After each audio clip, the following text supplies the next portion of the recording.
श्री शिवाय नमस्तुभ्यम। ओम नमः शिवाय। जय श्री कृष्णा। राधे राधे। हर हर महादेव। ओम नमो भगवते वासुदेवाय नमः। जय श्रीमन नारायण। चंद्र ग्रहण के बाद अब बारी है साल के दूसरे आखिरी सूर्य ग्रहण की, जो कि 21 सितंबर को लगने जा रहा है। और खास बात तो यह है कि इस साल पितृ पक्ष की शुरुआत में भी चंद्र ग्रहण लगा था और वही अब पितृ पक्ष का समापन सूर्य ग्रहण से होने जा रहा है। और इस दिन सर्वपितृ अमावस्या का भी संयोग बनेगा। साथ ही अश्विनी महीने के शुक्ल पक्ष की अमावस्या तिथि पर लगने जा रहा है यह सूर्य ग्रहण। कन्या और उत्तरा फाल्गुनी नक्षत्र में लगेगा। और इस बार जब साल 2025 का आखिरी सूर्य ग्रहण लगेगा तो उस दिन सर्वपितृ अमावस्या होगी, लेकिन सूर्य ग्रहण की समाप्ति होगी शारदीय नवरात्रि की प्रतिपदा तिथि से, यानी कि शारदीय नवरात्रि सूर्य ग्रहण के साय में प्रारंभ होने वाली है।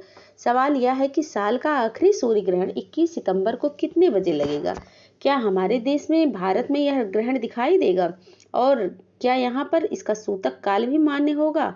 और अगर सूतक काल मान्य होगा तो किन किन बातों का ध्यान रखना चाहिए? ग्रहण के समय या ग्रहण के बाद में क्या क्या करना चाहिए? गर्भवती महिलाओं को किन किन बातों को ध्यान रखना चाहिए, ये जानते हैं इन सब के बारे में। सूर्य ग्रहण लगता है कैसे? जब चंद्रमा सूर्य और पृथ्वी के बीच में आ जाता है और सूर्य की किरणें पृथ्वी तक पूरी तरह से नहीं पड़ती, तब सूर्य ग्रहण लगता है। अगर आंशिक रूप से किरणें धरती तक नहीं पहुंच पाती, तब सूर्य ग्रहण आंशिक रूप से दिखाई देता है। और वैदिक दृष्टि से यह घटना राहु केतु की छाया मानी जाती है, जो सूर्य पर असर डालकर मानव जीवन और विश्व घटनाओं में परिवर्तन का कारण बनती है। लेकिन अगर विज्ञान की दृष्टि से बात करें तो यह एक वैज्ञानिक और खगोलीय घटना है, जो कि उस साल में घटित होती रहती है। साल में चंद्र ग्रहण और सूर्य ग्रहण लगते रहते हैं। अब सवाल यह है कि क्या ये सूर्य ग्रहण भारत में दिखाई देगा और इसका सूतक काल मान होगा या नहीं होगा, क्योंकि यह सूर्य ग्रहण भारतीय समय अनुसार 21 सितंबर को सर्वपितृ अमावस्या के दिन रात 10:59 से लग रहा है, यानी कि जिस समय ग्रहण लगेगा हमारे देश में उस समय रात हो रही होगी, सूर्य देवता अस्त हो चुके होंगे और विदेशों में उस समय दिन का समय रहेगा। तो यह ग्रहण पहली बात तो हमारे देश में दिखाई नहीं देगा। सूर्य ग्रहण का जो सूतक है वो भी 12 घंटे पहले लग जाएगा। अगर बात करें तो सूर्य ग्रहण के सूतक काल की, तो यह जहां भी दिखाई देगा वहां पर भारतीय समय अनुसार 21 सितंबर को सुबह 11 बजे से शुरू हो जाएगा और सूतक काल ग्रहण समाप्त होते ही समाप्त हो जाएगा। तो पहली बात तो यह कि आंशिक सूर्य ग्रहण होगा और पूरे देश में यह ग्रहण दिखाई नहीं देगा, यानी हमारे देश के किसी भी हिस्से में यह इस ग्रहण से कोई लेना देना नहीं है। यह ग्रहण केवल विदेशों में ही दिखाई देगा और विदेशों में भी केवल कुछ ही जगहों पर दिखाई देने वाला है। तो जहां जहां दिखाई देगा, जिन जिन देशों में या जिन हिस्सों में दिखाई देगा, केवल वहीं पर सूतक संबंधी ग्रहण संबंधी जो भी नियम है वो सब मान्य होंगे, क्योंकि जिस दिन सूर्य ग्रहण लग रहा है उस दिन सर्वपितृ अमावस्या है। इस दिन पितरों की विदाई दी जाती है। पितृ पक्ष का समापन इसी दिन होगा। ऐसे में हमारे देश में, क्योंकि जब सूतक काल मान्य नहीं होगा तो किसी भी धार्मिक पूजा पाठ वाले कामों पर ग्रहण संबंधी कोई भी नियमों का पालन लागू नहीं होगा। तो चाहे आप पितरों की विदाई हो, श्राद्ध हो, तर्पण हो, पितृ संबंधी कार्य हो, आप कर सकते हैं। यहाँ तक कि अगले दिन शारदीय नवरात्रि के प्रथम दिन होगा। जब ग्रहण समाप्त होगा तो उस दिन भी इस ग्रहण का कोई भी नियम आपको नहीं पालन करना होगा। हालांकि हमारे धर्म में यह माना जाता है कि ग्रहण अगर दिखाई नहीं देता तो ग्रहण की शुद्धि संबंधी कार्य अवश्य करने चाहिए।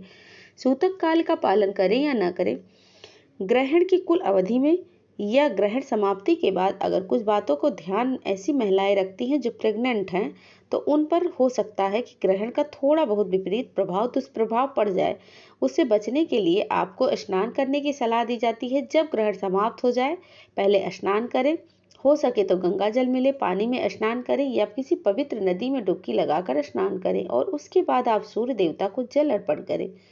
1 लोटा जल अपने पितरों को अर्पण करें और मंदिर में पूजा पाठ से पहले शुद्धि करने प्रतिमा को स्नान करा ले, फिर पूजा पाठ करें और अपने होने वाले शिशु के लिए आप सच्चे मन से प्रार्थना करें। ऐसा करने से ग्रहण का कोई भी प्रभाव आप पर या आपके शिशु पर नहीं पड़ेगा। तो आप इस बार सूतक संबंधी नियमों का पालन हमारे देश में जो भी गर्भवती महिलाएं हैं उन्हें नहीं करना है।